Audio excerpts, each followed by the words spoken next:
Do a bit of subdivision, that often works very well. Here's an interesting thing. Sometimes by changing the zoning, you can change the value of commercial property. Now, one definition I didn't start off with, and that is, what does commercial mean? Because in the United States, and you can share with me if the same applies here, a house is obviously residential. But if you have an apartment building of more than 4 units, then for valuation purposes and property tax purposes and mortgaging purposes, it's considered commercial. And I think that's nuts. In my mind, it's just large-scale residential. Right? My definition of residential is where people live. And my definition of commercial is where people conduct commerce. Now, I don't want to go into that grey area where some people are conducting commerce in their own homes. But anyway. So commercial, it's where they generate business. So if you have a home that you convert into a dentistry practice or a law firm or an accounting firm, it's a home, right? Is it commercial or residential? It's commercial because they're running a business there. They don't sleep there at night. They run their practice there. All right? Conversely, if you have an old warehouse, commercially leased in the past, and you convert it to upmarket lofts, is it commercial or residential? It's residential. It's what they do there. So if you can change the zoning of it or get a zoning change, then you can make a lot of money because most people in the game realize that commercial is worth more than residential. So here's the thing. If you are interested in companies and share markets and you get insider information that they're going to acquire a patent that's worth a lot or they're going to have a lawsuit that's not worth a lot, and you use that information to your financial advantage, what's that called? Insider trading. What happens to you? All right. When you go to a council meeting and listen in, and you hear that this portion of that street is going to be changed from residential to commercial, and you use that information, you sneaky so-and-so, to buy those houses just before they change, what happens then? Nothing. There's no concept of insider trading with residential. In fact, you don't have to sneak into the council meeting. It's open to the public. And I don't know if it's the same here as elsewhere, but elsewhere you don't even need to attend. You can watch online or get the transcript. Oh, they're changing the zoning. Let's buy 5 houses. And a year later, they've doubled in value. So it's hot. So just to give you an example that you can do it with land and development and anything. Here's a piece of land, 33 hectares, that was acquired for 27 million. And then we spent 6 years getting what's known as resource management consent. It's effectively a zone change. It's to change the use from farming land to commercial. It took 6 years. We didn't know if it would work, but the day it did, it was appraised at 111 million. Is that hot? Of course it is. Here's a building, largely vacant, acquired for 17 million. Put government tenants in there. No one thought of getting government tenants. They're some of the best tenants. Sold at 44 million. That was hot. Here's Brian Tracy and myself looking a bit younger, and Robert Allen holding each other's books. That was cool. Here's a sheep station that we acquired. Now, New Zealand has a lot of sheep. It's often said that New Zealand's a nation of 72 million sheep, of which 4 million think they're human. Sheep farms weren't worth much. It was going out of fashion. Now dairy farming's gone up. So we converted the sheep farm into vineyards and increased the value by a factor of 10. Is that hot? The zone changes, but you can do it in commercial. Here we are in Kuala Lumpur. Some of you will recognize that, the Twin Towers, the Petronas Towers, still the world's tallest twin towers. But we acquired this building. A very interesting story behind that. We don't have time to go into that. Here's an interesting one. I ran an event in, does anyone know where that is? It's Bangkok. It's the Chao Phraya River. And we ran it in the Mandarin Oriental Hotel, and we took everyone for a trip on the river. And I saw this thing there. Beautiful old hotel with a revolving restaurant up top. But it was vacant. The council said everyone has to go out. And the reason is, I don't know if you can see it here, but there are pieces of concrete that were falling off and landing. And even a small cubic inch of concrete can kill you if it falls from high enough. So it was banned, and no one knew what to do with it. It was on the market at 21 million. We had a crack at it. We didn't get it. In the audience, just at random, asking for ideas, what can we do with this? The guy said, well, I provide an epoxy-based concrete that we use for earthquake strengthening. And I said, well, might we be able to apply that to this building? And he did the research, faxed his head office and all that. Yes, we got the quote. It was under 4 million. It was on the market for 21. We missed out. We had a crack at it. but someone else did it, and they sold it for $55 million. It's now a Futurama hotel if you've been there recently. So there you can see the concrete falling off. Very interesting what can be done just by, I didn't know how to strengthen concrete falling off, but you ask other people. All right. This is Italy, a whole story there. There's lovely stuff you can do in Italy. And I know it's corrupt and taxes are high, but hey, taxes are high here too. Bellagio, you know, I showed some of this in the States once, and they said, wow, did they name that town after our Bellagio hotel?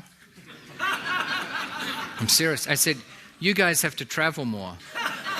You named your hotel after Bellagio, you know. Hey, only 17% of Americans have a passport. Whoops, I don't know why it went fast there. I'm going back one. This is Malta. Malta's a tiny, insignificant speck in the Mediterranean, but when they joined the EU, I made predictions publicly that real estate values would double. I was wrong, they trebled. Very unique architecture style there. There's a whole story behind that. Here's another thing. This is Professor Bain and myself with hair, wind-blown hair, but at least they had more hair to be blown around. But that's an oil rig in the background.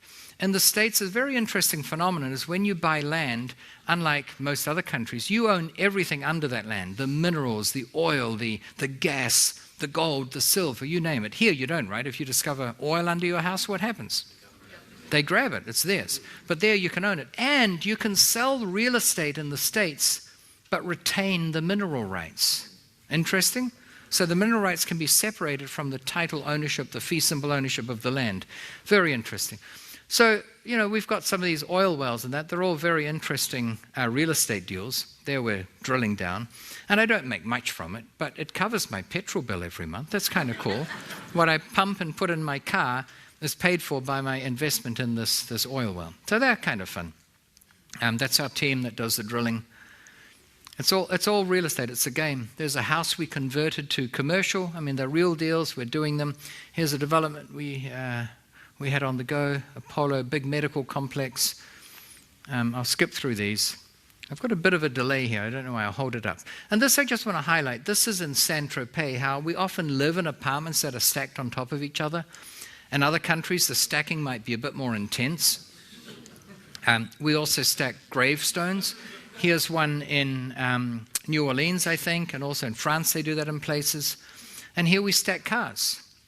And then the Japanese have got a system whereby you drive your car and it goes on a conveyor system and it takes you up. You get a card out and it shuffles it around and you can pack a lot more cars into a small area.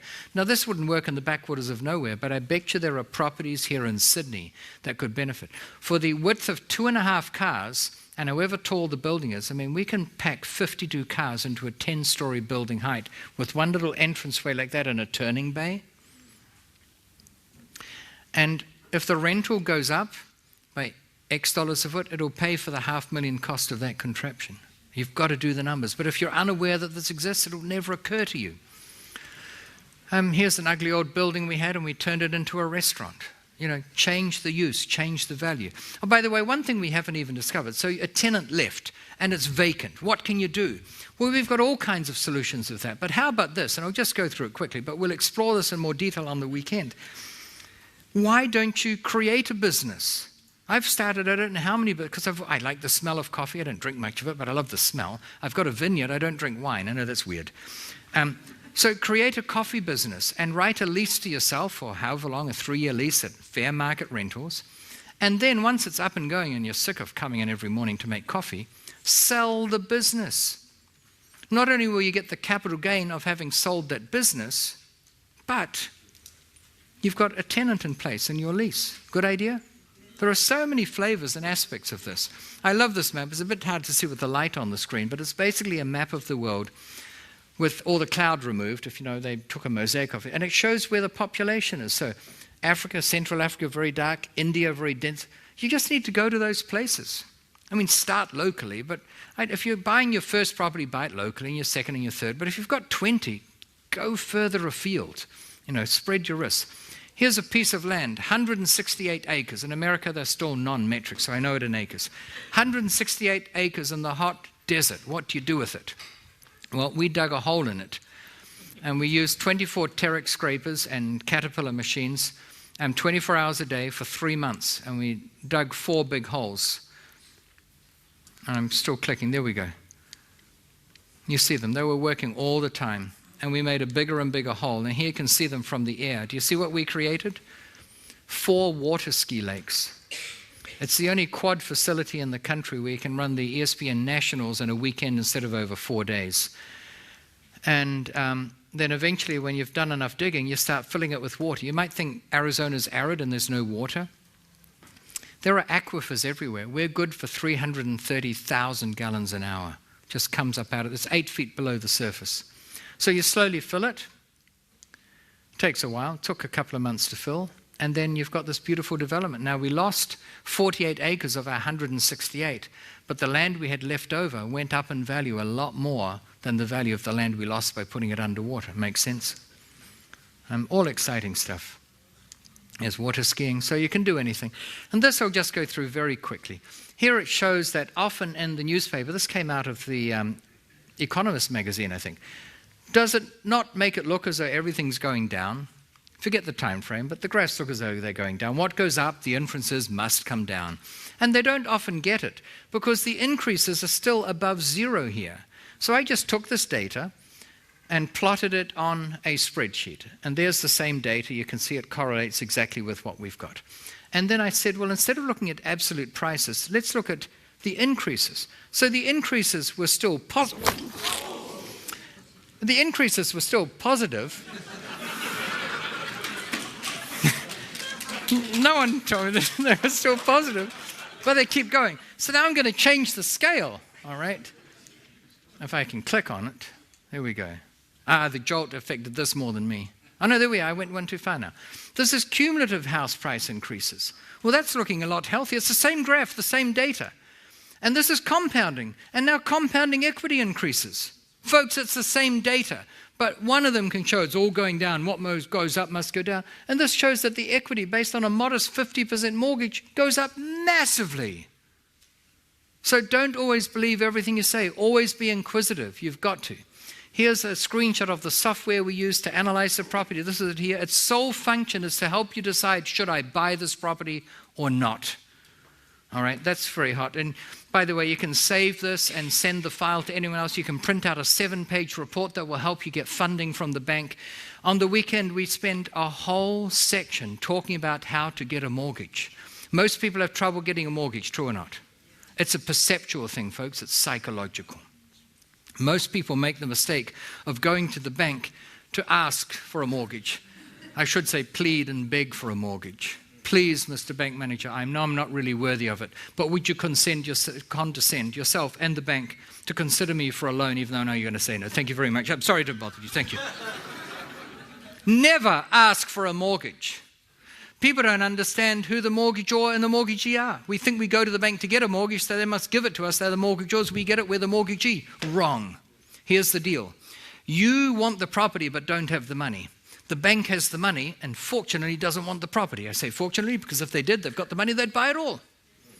So you go to the bank and say, Mr. Bank Manager, if you will give me the money to enable me to buy this property in my name, I will give you a pledge to faithfully pay interest and at some stage in the future, hopefully far out, pay you the capital back when it's worth a lot less through inflation.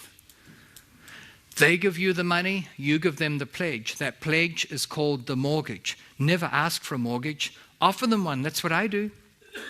I go to a bank and I'll walk you through this whole process. I say a mortgage of X $100,000 is offered on a property located at such and such with a registered valuation of X and a purchase price of Y. A mortgage is offered. In addition to giving you the mortgage, I will also give you collateral of the very property I'm buying as security over this loan. And I've now offered them a mortgage and I'm offering them security in the form of collateral, which I'm also... Do you see what's happening here? I'm not saying, please, would you lend me the money, otherwise I won't be able to buy it. I go in there with the attitude, I'm buying this property. I just don't know which bank is going to fund it. And don't print one copy of your mortgage application and document. You have your whole proposal. Print 20 of them, a big stack. And you come in and say, okay, Mr. Bank Manager, here's your copy.